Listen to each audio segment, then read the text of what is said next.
Need Each Other is a podcast about the importance of human interaction. It provides reminders that we are not intended to live in isolation. Human beings need each other. The things about another that pisses you off and the things that take you over the moon are all opportunities to see through another's eyes, recognize their intrinsic value, and then look more deeply within ourselves to find the love that's always there. Well, here we are. This episode of We Need Each Other I have been waiting for a long time because of all the police brutality that's been happening for many years that is now in the eyes of, I'm going to say white people because black folks have been knowing this for a long time. But I have two police officers, one retired, one active. I will not tell you their names. I will not tell you where they do or have worked. We're calling one Kevin. Say, hey, Kevin. Hey, people, how you doing? And we're calling the other Kylie. Hi, guys. And you're never going to guess who they are because it's nowhere near what their names are. So, but that's what we're referring them to today. So we're going to begin because I'm doing it this way because I do know that police officers, particularly when they're in active duty, are not free to speak their real feelings. And there are a lot of things that happen that oftentimes they don't agree with. And it is my understanding, and they'll help to clarify this, that the unions really run the show. And so we're just going to begin. I'm going to ask each of you, we'll start with Kevin, how long did you or are you an active duty now, Kevin? And how long were you a part of law enforcement? I am now retired, thankfully. Okay. Mm-hmm. And I did 32 and a half years. 32 and a half years. Wow. So, long time. Long time. And what about you, Kylie? Are you in active duty now? I am still active duty, and I've been on the job for going on 18 years now. 18 years. So both of you have put in a lot of time. So you have some real experience to speak from. What made you choose this line of work? Curious. For me, my family. Your family? My father was a cop. That's all I knew. Mm-hmm. That's all I wanted to do. Mm-hmm. And all of his sons were cops. Mm. One worked with him, and my younger brother and I worked with the Port Authority. And we were down at the Trade Center on 9/11. Wow. What about you, Kylie? For me, my mother was a victim advocate for 30 plus years with a law enforcement agency. And so I kind of got introduced in that area. And then I went on a ride along with one of her officer friends and pretty much got hooked. Just wanted to be right there when people were in crisis to try to help them the best way that I could. Mm-hmm. Do you feel that each of you as law enforcement that you have found that the majority of the time that you are able to be helpful, as you described it, Kylie? Oh, absolutely. Mm-hmm. And that's what keeps you going. That's what feels good. Yeah. And did you find the same, Kevin, that most of the time you're really being helpful? Especially in my second job. The first job was New York City, and I worked in high crime areas. People like you, but they tend to resent you. Mm-hmm. But the next career was basically at airports and train. I was more service orientated. Mm-hmm. So yes, you did feel better working, doing that stuff and helping people in that respect, and people appreciated you. That's wonderful because that's what we believe police officers to be. That's what it was about when I was a kid. That's what it's all about. So my question is, have you witnessed racism within your departments? Either of you? As far as in rank and file or in any way? In the citizenry? In both. I've definitely seen it on both sides, yeah. Can you explain a little bit about what that looked like? Sometimes you get people in authority that just want to have power. They're not really in a helping type mentality. and they'll use that power any way that they can, whether that's against other officers, whether that's against the citizens. And unfortunately, on the other side, when we do show up to help, a lot of times it is when people are in crisis. They're in the worst situation that they've ever been in. And not everybody wants our help. Or is thankful for our help. And so we get the racism on the other side of that, where the citizenry is being racist towards people of color that are in the police department. Okay, that makes sense. What about you, Kevin? You know what I found? A lot of my time was spent on the desk, called the desk officer. I wasn't a supervisor, but we did roll calls and different things. And you know, I watched the guys up front, the way they reacted to the people. People would walk in, yeah, what do you want? You know, and they would make them wait. And I always hated waiting. If I walk in, you know, acknowledge me. You don't have to talk to me right away, but at least say, I see you. Okay? And these guys wouldn't do that. And I was the senior guy on the desk, and I'd see my people walk in and ask a question, and the guy would, and then I'd come up to help them. And the next thing you know, because of their attitude, and I'm trying to help them, I'm going, you know what? Screw you. I tried to do what I could do, but you got this attitude, and I just can't. And I walked back saying, George, you knew that was going to happen. You knew that was going to happen. But yet I was still trying to do it. Towards the end, I was the court sergeant in the courts. A guy walked in. His kid was being taken to Jamaica. And how he knew this, his wife called him from the airport and told him, I'm taking the kid to Jamaica. You'll never see him again. And he came in for help, and there was nothing we could do. And the guy's just like blowing him off. No empathy, no, you know, you got kids too. How would you feel? Well, there's nothing we can do, you know. So I went up and told him, I said, well, are you legally married? Yes. You have paperwork? No, but I'm his father. I said, but that's his mother. I said, if you had paperwork, we could stop her. But without paperwork, you have to go to the courts. Now, the guy prior to me was giving the guy a hard time. When I did get up to the court, I got a phone call from the senior ADA. George, what happened at Kennedy? What do you mean? He says, my cousin was there and you guys didn't do anything. I said, Jesse, there was nothing we could do. He doesn't have paperwork. He said, oh, okay.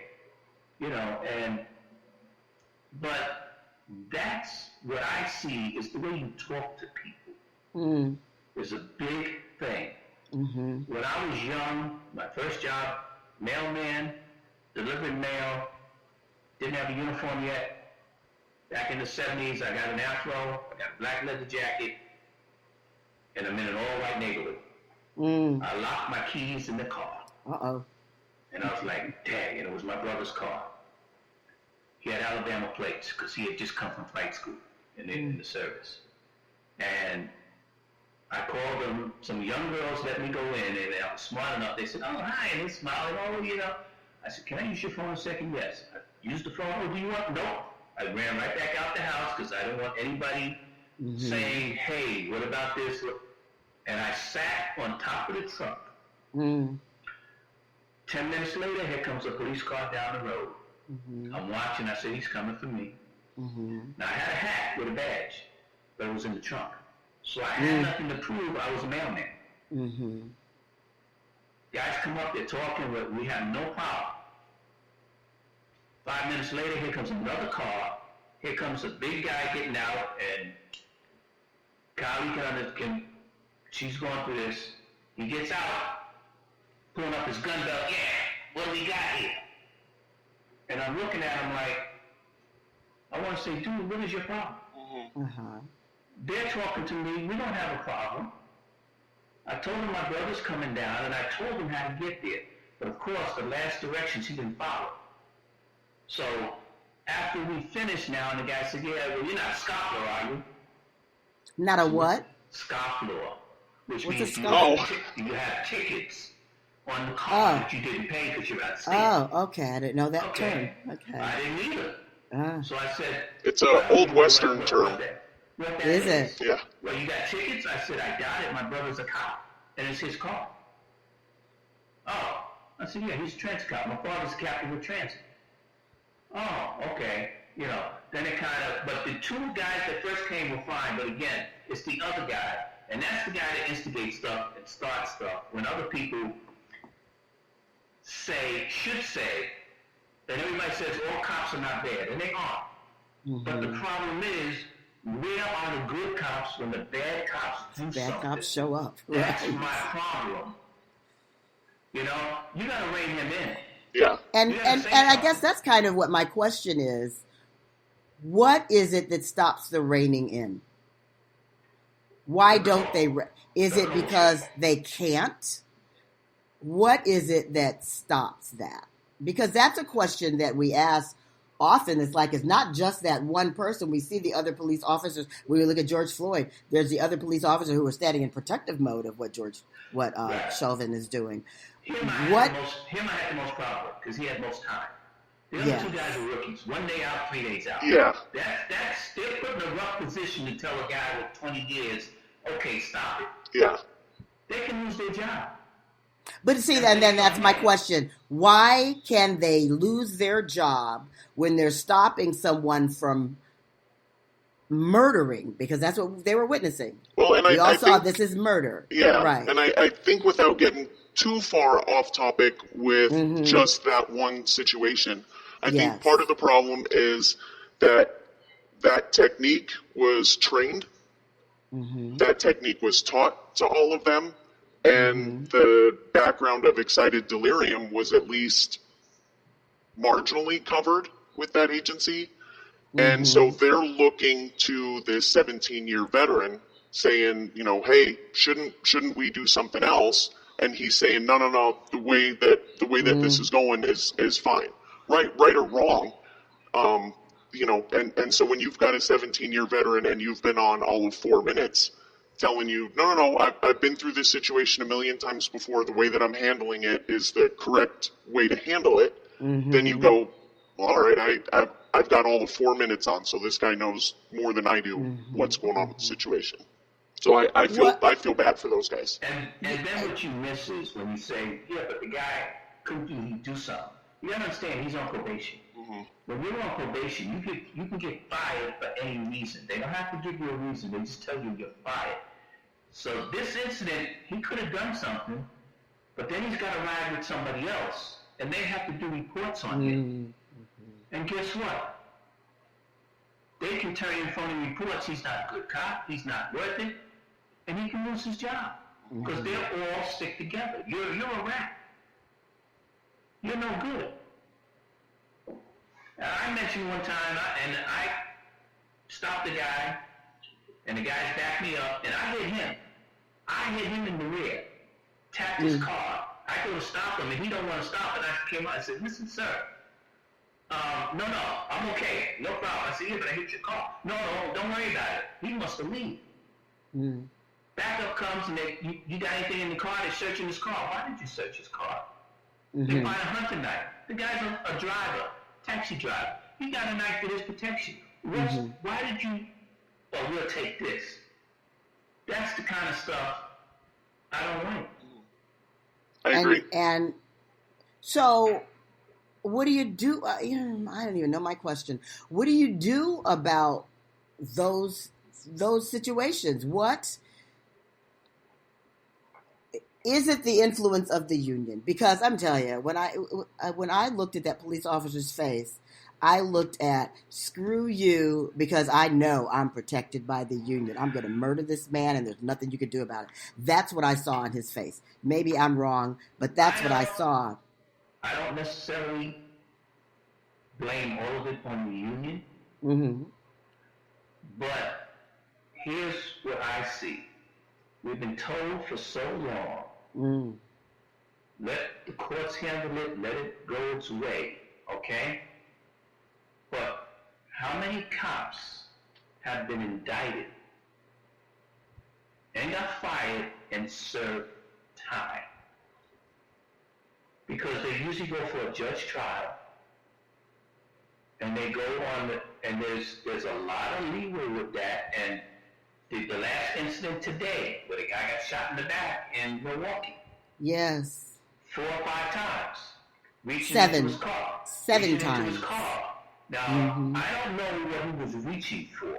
He was getting in his car. But that's what that shows. I still have to give some leeway. But when he was walking to his car with all the cops around him, why didn't somebody stand in front of him and stop him so he didn't get to the car? I think some of the standoffish in that one was, at least one of the reports that I read, he was holding a knife. So I don't know what that agency trains as far as hand-to-hand combat with somebody that is armed with an edged weapon. So that might have been where the standoffish part came from. I'm waiting to reserve judgment on any of these until I see all the videos, the reports that are written. I don't go understand. by what the media tells me what they think happened. I wait to see. And part of the reason why I do that, besides just being in the profession, I'm a use of force instructor for my agency, and I'm a use of force analyst. So part of my job is to not rush to judgment when I see a video when any type of force is used. It's to wait and analyze it and be able to see the breakdown of all of it, not just the 10-second clip that shows up on TV and gets repeated over and over and over again. Right or wrong. There have definitely been some that I have watched and that I've read the reports on and that I've analyzed that I've gone, wow, that was bad. That was Have there been many of those, terrible. Kylie? Have there been many of those? There have been more. There have been more on the other side, where it's been played out in the media incorrectly than there have been ones where it has been played out correctly. But the problem is, in the past, you don't know what transpired because it was just the cop and the person. Okay? Yeah. In South Carolina, where the guy was running away, took the cop's taser, but running away, never turned around, and got shot in the back. And the cop was saying, he had my taser. Had that guy not filmed that video, and that was in Charleston, had he not filmed that video, that cop would have gotten away with murder. Yeah. Yep. No, I completely agree with you.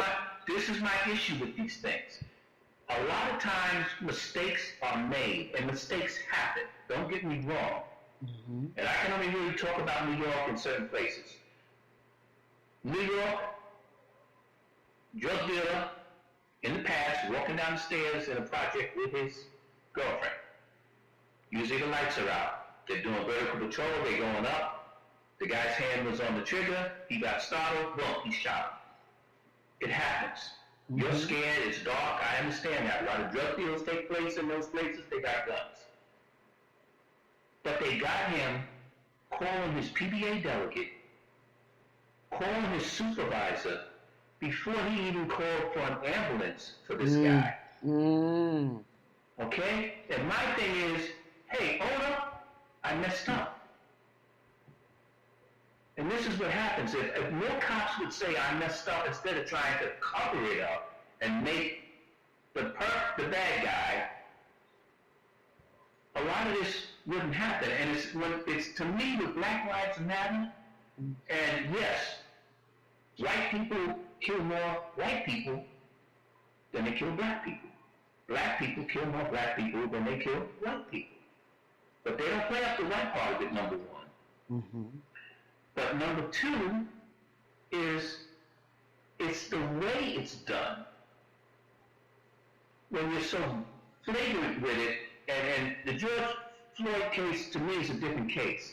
See, I personally believe they had history. They did have history. They went at the same nightclub, and I believe that this George Floyd said something to him about the way this guy handled people. And all the times you look at it, the person that gets killed, they go back and they bring up his record. Well, look at his record. Look at his map. But that doesn't mean that at the time, he was doing something wrong. But you can't bring up the cops record. Right. Okay? Well, this guy had 18 yes. Complaints. Mm-hmm. Now, don't get me wrong. If you're an active cop, you're going to get complaints. Because somebody, and nowadays they know I can make a complaint. I can make it hard on you. Mm-hmm. So you're going to get complaints. But 18, that means you get 1 year. And are they all saying that you're beating people? Mm-hmm. And what the guy said, I was in the academy with a guy that lived in an all-white neighborhood with incident happened in New York without shocking when he got stabbed. And we were watching the race stuff in Alabama at the time when they set the dogs on the people and he's sitting there laughing. Mm. And I looked at him and I said, that's funny to you? Oh yeah, that's hilarious. And I said, wow. I said, and this guy is going to be on the street. Right. In probably black neighborhoods, and he's going to be pissed because he's working there anyway. He wants to go to a better neighborhood. He don't want to do this. And how is he going to treat the people? Well, there is a God because he failed out. He never made it on the street. I said, thank goodness. Okay? But there are others like him who are on the street. Oh, definitely. There was a guy in New York was doing coke off the dashboard of his police car in uniform and talking about, he did that in East Cupcake, and then talking about the ends in New York that he's got to deal with. You're doing coke in uniform on your police, and that's and this is known. Well, that's the thing. This is known. So that's the question that I'm asking, Kevin. Why does no one turn him in? Because he's one of them. He's a good guy. So how is he a good guy? What does that mean? Well, to them, he's a good guy. Why is he a good guy? Why is he a good guy? Because he's a cop like they are. He's a cop like they are. And that's a lot of the mentality from a lot of the people out there. And we need more de-escalation. You know, if somebody, a lot of these places, a lot of these shootings take place, people get shot in the back. They're running away. Laws are different in every state. But to me, if the man's running away from you, even if he's got a gun in his hand, unless he's running at somebody and raises the gun, he's leaving. He's fleeing. Mm-hmm. So get him another day. Georgia, you have his license and everything. He did turn around with the taser, and you got a problem with that because the week before they said the taser's a deadly instrument. Now they're saying it's not a deadly instrument. Mm. Okay? But he's running away. You know where he lives. Kylie, what's your take on these things that Kevin has just described? So I think you have to be really careful when you talk about people who are shot in the back. Maybe not the one that came out today, because that one's clearly a different scenario. But when people are running away, when they turn around, it takes approximately 1/10 to 1/18 of a second for them to turn around and fire. It takes, on average, about 2 seconds for a cop who is in that scenario to fire back. And that's data that has been studied and released in educational journals, not, this random article, here's my opinion stuff, in educational journals by use of force, by the company Use of Force. So I think we have to be careful when we say, oh, somebody was just running away, or they were holding the gun and hadn't drawn it yet. The cop's reaction is always going to lag approximately 2 seconds behind what the other person is doing. And sometimes when those shots end up in the back, it's because it takes, even when you're turning, if I'm facing you and I point the gun at you, and even if I get a round off or not, and then I turn, by the time those signals have connected in your brain to do what you need to do to defend yourself, then my back is already to you, and your shots are going to be in my back. I have no idea. I don't have a clue, but I'm asking this question. Do white people get shot in the back all the time? Yeah, Does it happen to white people? Yep, it does. It just doesn't end up out in the media. Why? It's not as big of an issue, and that's a systemic issue because we do have a problem with policing and how police and the criminal justice system has treated minorities. We still have that problem. That has been a problem for the last 100 years. But because we've had that problem for so long, I think that's why it's like, okay, we're done. We're fed up with it. Let's fix this. Let's fix these broken relationships. And there's not really a focus on the white community because there's not a broken relationship there. Mm-hmm. So what's the fix? I think, like what Kevin was saying, de-escalation training is important. Getting out in the community and being with your community, and I don't mean just like walking around in circles and say, okay, well, I walked 18 blocks today and said hi to 12 people as I was doing it. Getting out in the community, going to community meetings, hearing people and hearing what their frustrations are, and sitting down and talking to them so that we can come up with some type of plan that works in a society. Something that works in New York City isn't going to work in a rural area. Whatever solution that somebody could come up with for someplace like New York City, LA, Detroit, that's not going to work in a town that's got 50,000 people, rural America, that sort of thing.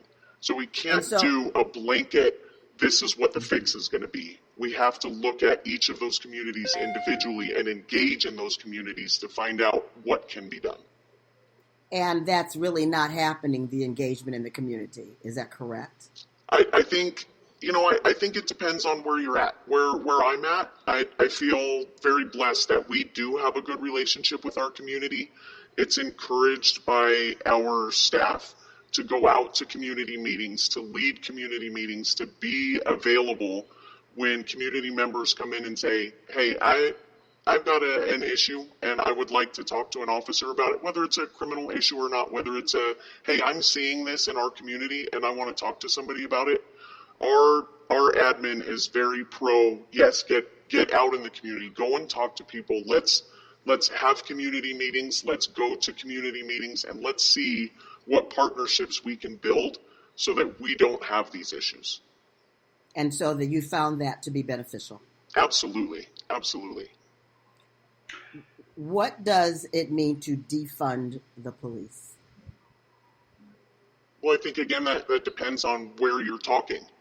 I don't see an issue with trying to figure out a way to reallocate resources.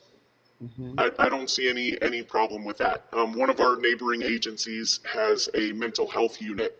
So a clinician rides with officers and they respond to calls that have the potential to be a mental health issue.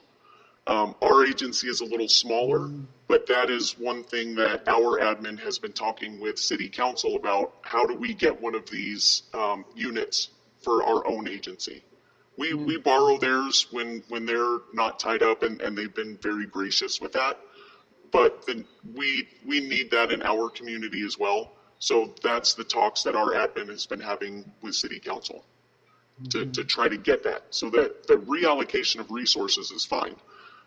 Taking everything down to the scraps and starting all over again, I don't know exactly how well something like that is going to work. Kevin? I was going to say, down here in Florida, Orlando's getting ready to do that. They're going to have trained people and send them out, which is a good idea. One of the problems is with cops is, and especially when people say, you make all this money, you do this, how many people do you know is a judge, a jury, and an executioner? Okay? And I'm not saying that to be facetious, but a judge can sentence you to death, but he doesn't do the sentence. I have the power to see something go on and take a person's, and let's face the facts too. All this nonsense about shoot a person in the arm, shoot him in the leg. Let's get all these people out here to say to do that and take them to the range or these houses they have now, and they come out of here with a different view of, oh, number one, you hear shots fired, your adrenaline starts pumping, you're scared, and things happen, and like Holly said, what she was talking about is called lag time. And cops have the saying, I'd rather be judged by 12 than carried by 6. So if it means I'm going to get the first shot off, then well, maybe I need to do that and then justify my actions. But we also have to teach and the tactics, yes, but the most important thing in shooting is the first thing they tell you is take cover. If you're behind cover, they can shoot all they want. They can't hit you. It gives you an extra second not to pull that trigger. But the problem is, in society, people of color are judged to be criminals. That's what they see on TV. That's what they're taught or they saw. They don't see the good people. I used to tell people, I said, you know what? I said, I live in two worlds. Well, what do you mean? I said, I have to come out and live in your world, and then I go back and live in my world.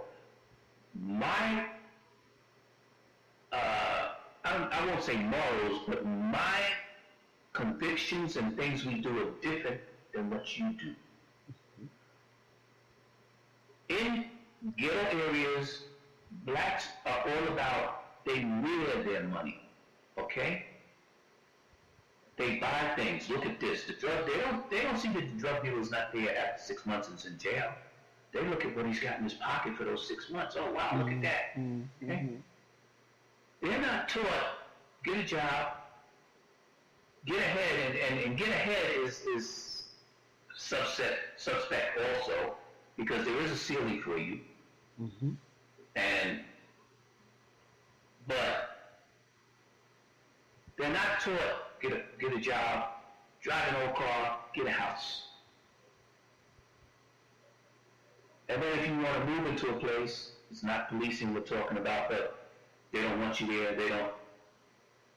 It's systemic racism, period. Institutionalized racism that creates that. The perfect example is now. I look at, and I'm glad I'm not working now, because I would have a hard time working at the job I work with some of the guys with the comments between Trump and Biden and Obama, and I was like, I didn't realize how bad the rift was between the whites and the blacks because of Obama. Well, he let the police get away with this, he let them do that. And I'm sitting there looking at it saying, but he's telling you as a black man, this is what happens. When the guy... No one was listening. Oh, that don't happen. Don't tell me it doesn't happen. I go out drinking with the guys on a Friday night. I didn't park my car in the back of the bar because it's a white neighborhood. I parked on the street, went to my car, saw the car slow down. I said, he's gonna stop me. So I get to the light. I said, you know what? If he's gonna stop me, I'm gonna give him something to stop me for. I take the light and I go into a hamburger joint. Now that's how good the scripture had of me. 5 black men in there. He walks right up to me and says, can I speak to you a minute? I said, yeah, what's the problem? Well, there's been a lot of burglaries in the neighborhood, and I just looked and I said, really? He said, well, why didn't you park in the back of the thing? I said, for the same reason. I didn't park in the back so I wouldn't get stopped in a dark place thinking I'm breaking into a car. I parked out in the street in the light. But I ain't supposed to be there. And it's all about perception. The kid that killed the 9 people in South Carolina in the church, he got taken to lunch because he was hungry. Are you kidding me? He killed 9 people. You're taking him to lunch? And you get a person of color that does a little thing, and you beat them to a pulp. So what's the solution? It really comes. It's going to be hard. It is going to be hard because. First of all, we have to talk about race. Because we have to talk about race. You're going to have to admit that it exists, and don't tell me it doesn't exist. Yes. Police departments have quotas. They say explain, what do you mean? They say you don't have quotas. In New York City, you're required in certain precincts, if it's a busy, high-crime precinct, 10 parking summonses, 5 moving violations, and 1 or 2 arrests a month. Mm-hmm. Okay? When the stop frisk was in, you had to turn in a certain amount of cards each month where you were not an active cop. And if you didn't do up to their standards, you didn't get good posts or good details. They wrote you. Hey, you needed a day off? Denied. When you start producing, we'll work for you, but you got to work for us. That creates. Where did the idea that there is a quota to create even come from? It's like... It's productivity. Yeah, I think it's an idea that's the same in a business world. Yeah. In a warehouse, you have to do a certain amount of productivity per day. You got to keep up. And you got guys that go out and make arrests for money, because it's about overtime and money. And then you got guys that, I don't want to make up. I just want to go home. I want to do many hours and go home. But that's the guy that is forced to do this. Mm-hmm. And I think one of the benefits we have in my region is that that's a state law that we cannot have quotas. So they cannot, they can look at and say, okay, here's your shift, and 20 guys are doing all of this, and these 3 guys are like, what are you guys doing? Hanging out, behind a hamburger joint and not doing anything, just sitting car to car all night. But they can't say you have to have 10 parking summonses and you have to have this many FI cards and you have to have this many of this. So I think that alleviates at least that part of what George is saying from my region. And that, to me, that just makes sense. I mean, I understand I'm in sales, I have a quota, that's one thing. But to have a quota in policing just doesn't make any sense to me, the citizen. But I agree. They don't say it's a quota. They say it's productivity. Yeah. But it is a quota. It's a quota. It is a quota when you're telling people to do that. So the problem is that we live in a racist society, yes? Yes. That's the bottom line, yes. And I'm doing my part that I can to shift the understanding and the ideas really for white people about black people. That's just my whole calling right now. That's what I do, because when I can take you back to slave ships and understanding what was created then is still standing today, that, those police that caught the runaway slaves are the same ones that are shooting people in the back, When I can create a different viewpoint, sometimes it creates a shift in the person. Doesn't always. But sometimes it creates a different understanding, a different viewpoint, a different perspective in the person. But I don't know when you have police who are in fear for their own lives. I mean, I get that. Who their safety is in front of them as well. And that's in their consciousness, that's in their experience, that's in their DNA. I don't know the solution. I'm asking you, what the heck is the solution? Because it really has to do with, we live in a racist society. I don't know, but that's the key word nowadays. I feared for my life. Yes. You know what? If you fear for your life so much, maybe you're in the wrong profession. Right, yeah. Okay? Don't get me wrong. I was scared out there. My first time, and I was a kid from a middle-class neighborhood, and I got sent to Harlem. My first 6 months, and I was like, oh, crap. they sent a bourgeoisie black person like me up to Harlem, and I'm like, I'm not used to this. Mm-hmm. Okay, I didn't grow up in this. So then imagine you're white. I learned something, and I know his name today, Franco Nunziata. And I watched him, how he treated people. He treated people the way they treated him. You talked to him nice, he spoke to you nice. If you got nasty with him, he got nasty with you. I said, okay, but I watched how sweet he was. People don't realize, we got called to make a notification that a woman's son was locked up at Queens. We go into an apartment building that's always a walk-up, no lights. He's got his hand on his gun. He's like, I said, what are you doing? He says, you never know what you're going to run into here. I didn't think about that. You walk up on stuff, and like Kylie said, boom, boom, boom, it's all over, you're dead. Mm-hmm. So you have to always be prepared. Yes, you have to be on your toes. Yes, you are scared at times, but it's too easy now. And that seems to be the catch-all phrase. I feared for my life. Another situation I'm not too happy with was the woman in the Midwest whose husband was in the chopper. She had a big black guy in a caddy with his hands up. She was there by herself for 5 minutes. Mm-hmm. The backup comes. He moved his hands, and she shot him in the back. Mm. Now, she said she feared for her life. My question is, you were there for 5 minutes by yourself. Mm-hmm. Your backup comes. He's getting ready to tase the guy, and you shoot him. I thought he was reaching for a gun. Now, there's questions on whether or not the window was open or the window was closed. Mm. Another example to me, Gary, is Minnesota. College cop makes a car stop off in the street, and the guy puts the car in drive and starts to drive away. Okay? And I'm looking at this stuff, and this stuff goes on all the time. And that's why New York tells you can't shoot at a car coming at you. Okay? But, he could have hurt me. Mm-hmm. Well, wait a minute.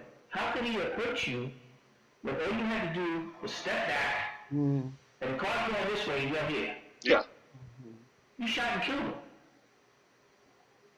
Why? Yeah, because we're teaching like that.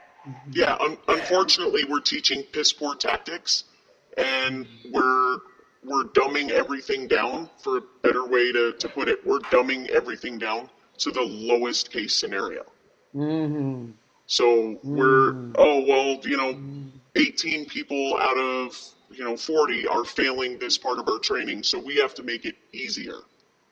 No, it needs to be this hard for a reason, or you end up with situations like you were just talking about, where people are demonstrating piss poor tactics that are putting themselves into those types of situations. And we need to knock that off. I'm sorry, if you can't cut it, you can't cut it. Bye.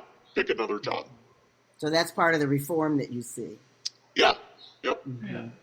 Yeah, as part of our training cadre, if we have somebody who's on the struggle bus with our training, we take them off the streets, we put them through some remedial. If they still can't cut it, I'm sorry, pick something else.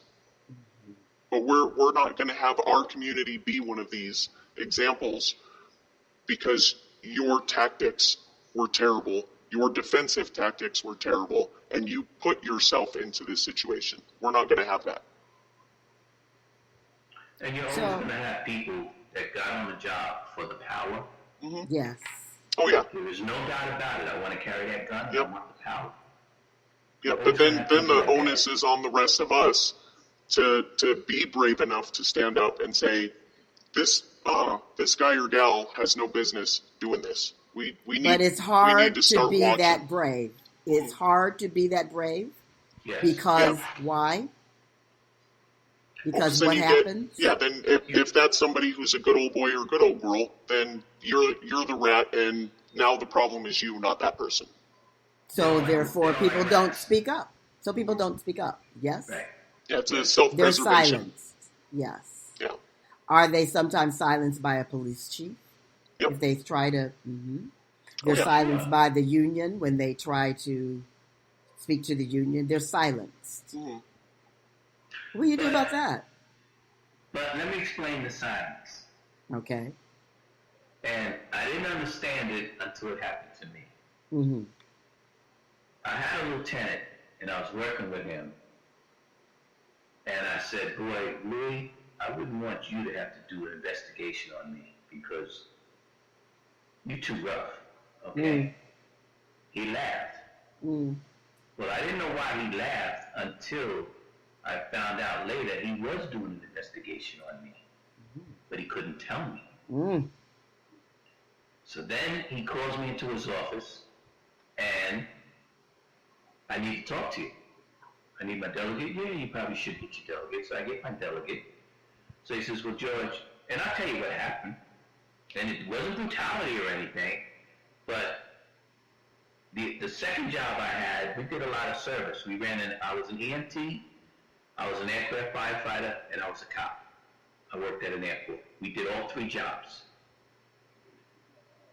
And I had taken a woman to the hospital with her son.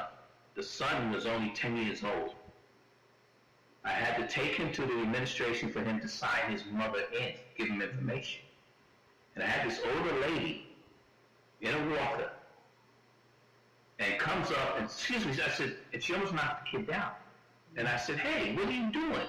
Well, yeah, I said, you almost knocked the kid down. Well, I said, I don't care what. You wait there. So she said something else, and I said, you know what, lady? I said, if I saw you in the street, I'd step over. Oops. Okay? And I left, and I told the guy with me, I said, come on. I hear this little click. She's trying, Susie, what's your name? What's what? And I'm getting out of there because I know she's going to make a complaint, right? She called the wrong department. She called my father's department. So they called another department, not ours. It finally got back to me, and that's the complaint he had. And the complaint was, I threatened the lady. No, I didn't threaten her. And I spoke to my father about it, and my father said, George, you did threaten her. I said, no, I didn't. He said, yes, you did. Be honest. And I said, you know, I guess I did. And I had to look at that, because I told her I would step right over you. I wouldn't have helped you. Yeah. That's a threat. Not physical, but it was a threat. And they were right. And, you know, these are, and what I'm getting at is the union delegate, when I started to say, okay, I want to tell you about that, he said, no, we don't talk. I said, no, he says, no, we don't talk. Now, when he said we don't talk, he was saying what? You don't give them any information, let them do the investigation. Okay? And when I walked out and I said, Joe, I didn't do anything wrong. I love to explain. He says, George, I understand what you're saying. But if we talk when the cop did nothing wrong, and we don't talk when the cop did something wrong, then they're going to know the difference. And then they're going to know the cop didn't do anything wrong, so that's okay, but this guy we need to go after. He said, that's why the option, we don't speak. You do your investigation. So I kind of understood that a little bit. But that's what it is, too. And sometimes you can talk and people misconstrue what you're saying. And that's another thing people don't realize. You know, you say this and you say, oh, so you're saying, no, I didn't mean that. I meant, well, which one do you mean? You know, I mean, people can turn you and change you around. And they can confuse you. And that's another issue. But the whole thing is it's got to be a lot more de-escalation training. And I think psychological, you got to do better psychological tests. You're in agreement, Kylie? And,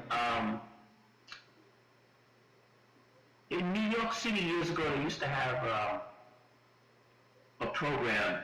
They had detectives go out with the cops, and you had to do what guys thought was a good cop make detective, and you have a guy for 3 weeks, and you worked with him. You went with 3 different people. You learned something. Mm-hmm. And things like that don't exist anymore? They don't exist. Usually, I don't know anymore, but kids are teaching kids. They're putting so many on in New York City, big places. They're putting so many on. The guy I'm working with's got 2 years, and I got 1. Well, I'm just out the academy. What does he know? So, because you're rewarded with more time, you get a better spot. As we move toward wrapping up, well, I'm going to start with you, Kylie. What is your suggestion? Because you do training, right? Yeah. I think when we have standards, those standards are the ones that need to be met. Mm-hmm. I agree with George on better psychological testing, that sort of thing, that all of those components have to be there. We have to quit dumbing it down. Mm-hmm. And we have to, the other side of that is that, when George was talking about you're on for a certain amount of time and then you move up in the ranks, sometimes people forget how things are done on the street, what's going on the street, and they say, oh, this is going to be the latest and greatest training thing, which has zero to do with anything that we're doing on the street. And now we've wasted valuable time that I could be using to teach my guys a better knife takeaway technique, or a better wrestling technique, or a better building clearing technique. Now I've lost all that time because we have to do whatever latest and greatest in academia says that we need to do. And we need to stop doing that. We need to make sure that our admins are talking to their training cadre. The training cadre is working with the guys on the street, so that everything that we do is relevant. So you don't end up seeing stuff like the gal in Oklahoma where she was there 5 minutes by herself and then, was making terrible tactical decisions and took that man's life. That's unacceptable, and that is a training issue. That is a training issue. And if we keep saying, oh, we have to do this, we have to do this, we have to do this, it already takes me probably 75% longer to fill out a report than it did when I first came on. Wow. Because we have to use this system and this system and this system and write a report here, and the evidence goes in here, but then I got to log it in over here. When we start doing all that and we take away from the training stuff that actually makes a difference on the street, that's when you start seeing these sorts of things happen. But I think the bigger issue still goes back to what I was talking about before, where we have to be available to our communities. In the community. We have to have conversations like this, like what we're having right now. We have to be able to have these conversations. And unfortunately, where you get stuck with a lot of admin is, if these conversations are going to happen, the admin wants to be the one to do it, so that their face is the one that's all over it. So everybody can see what a great administrator this chief is or this sheriff is. And then you lose everything from the line level guys who are actually out there in their community, talking to people, hearing what the community has to say, and trying to come up with solutions with the community. And that's unfortunate, and we have to get away from that type of thing. Beautiful. And, I'm just going to say this at the end because, Kevin, you've said your name 10,000 times, and so now... Sorry, and I just did too. No. But he said at the very beginning he didn't care if people knew who he was. So, go ahead. And for me, it's got to start with the talk with the nation. Not just police. It's got to start before they become police.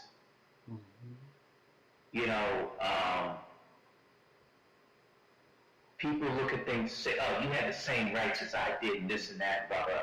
Well, you know what? You're right until they see me. If they don't like me because of my color, then that's it, okay? And why don't you like me? You don't know me. Okay? My father taught me, treat a boss the way the boss treats you. Don't listen to somebody else saying that boss was no good. Okay? Because you don't know what he had a problem with that guy.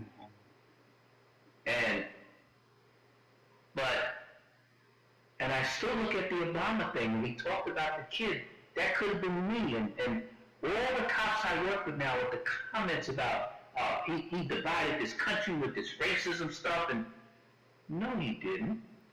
You divided it because he just told you what it was like, but you don't believe him. You know, it's the frustration that black people have right now. You refuse to see. Yes. And if I tell you, you don't know. I'll give you an instance, and it has nothing to do with policing. My wife flew for 35 years. She was on a plane. A person got up from their seat with garbage, walked past a white flight attendant, and went to her and said, "Could you throw this away?" And when I made that comment, God said, "Yeah, but I don't see anything wrong with that. But wait a minute, if you want to get rid of something, why wouldn't you give it to the first person that you came to? Why would you go to the black person?" So see, that's how we see things different. I see that as, you're believing me, this is my job to do. You don't see a problem with that. And that's where it starts. That's privilege. That's privilege. Yes. Okay? And that is privilege. And they don't see, I was involved with slavery, so why should I have to do repatriations and stuff like that? Okay, you weren't involved in slavery. They had homes built in Long Island, guys coming back from the service, GI Bill, Levittown they call it. Guys got money to buy homes. White people, not black. A lot of the blacks came back from World War II, they didn't get the GI Bill. Okay? So your father got a house, built his reputation. My father didn't, had to live. So, are you a little more privileged than me because of what society did? And I had to wait longer to get things and still wait longer? And see, it's forgotten. It's forgotten, and then it becomes your fault. It becomes you're this, you're that, because it's forgotten that it is a system. The incidents that we see are never isolated. They are all part of a system that was put into play over 400 years ago. That's the thing that I want people to understand. I'm so grateful for the two of you being willing to speak from your perspective, because we need to hear the perspective of the people who are actually out there on the front line. I can give my opinion, but what the two of you said, even about the people that were with Chauvin, I think is his name, the policeman that murdered George Floyd, that perspective that you gave made me go, oh, okay, well, I can see that differently. From their perspective, not from his, but from their perspective, I can look at that a little differently. And we need to have more conversations like this with people who are in law enforcement. But I know that I offered to do it this way because I just know that it's difficult to have people actually speak from their truth. This could become a part 2, a part 3, a part 4. I mean, there's just so much to say, but the bottom line is this podcast is called We Need Each Other, and we need you. We need you and what you've given us today in your ability to speak your truth from your experience. And I appreciate it. And I appreciate, Kylie, that you're there with a consciousness that understands what is needed to create the change. And I am grateful for that. And I know from your wisdom, you're still, because I can see you're a talker and you speak your truth. So I know from your experience and your wisdom that you're still planting seeds out there, Kevin, George. And I appreciate you both so much. So no, this has been wonderful. I appreciate you putting this together. The more people that do these types of things, the more we can understand where each other's coming from. Yes, the better chance we're going to have to fix this. Yes. Yeah. Yeah. Perfect example is Colin Kaepernick. Okay. He's no good. He's a spoiled brat. He kneeled, and that's it. And that's the thing. he kneels, he's disrespecting the flag, he's disrespecting. No, he's trying to show you. We were told in '65 when they passed the voting laws, well, everything's good now. Found out it's not. People still don't vote. They're still trying to do things to get people not to vote. Mm-hmm. We were told when video cameras came out and we showed you what was going on, things would get better. Cops are still being let go from doing things and saying, it's different. So when do we get our justice and say, hey, wasn't he wrong? Mm-hmm. It's generational. It's generational. It's generational. And I pray that we see some positive change in our generation. My fear is that maybe we won't, but hopefully when we engage in these types of things and we engage in this type of action and come together, that it's going to make a difference down the line. That I don't have any children, but if I did, that my children would have a different world. That their children, my grandchildren, would have a different world. My nieces and nephews. That it's going to take a lot of time for the change, but by doing these types of things, we can start to lead that change and make it a better place for the people that are coming behind us. I agree. I believe that we have taken a shift to a degree that we've never seen before. So we just have to see how far that can take us. Mm-hmm. Thank you so much. I appreciate you. And yeah, thank you. Who knows? We may come back and do this again.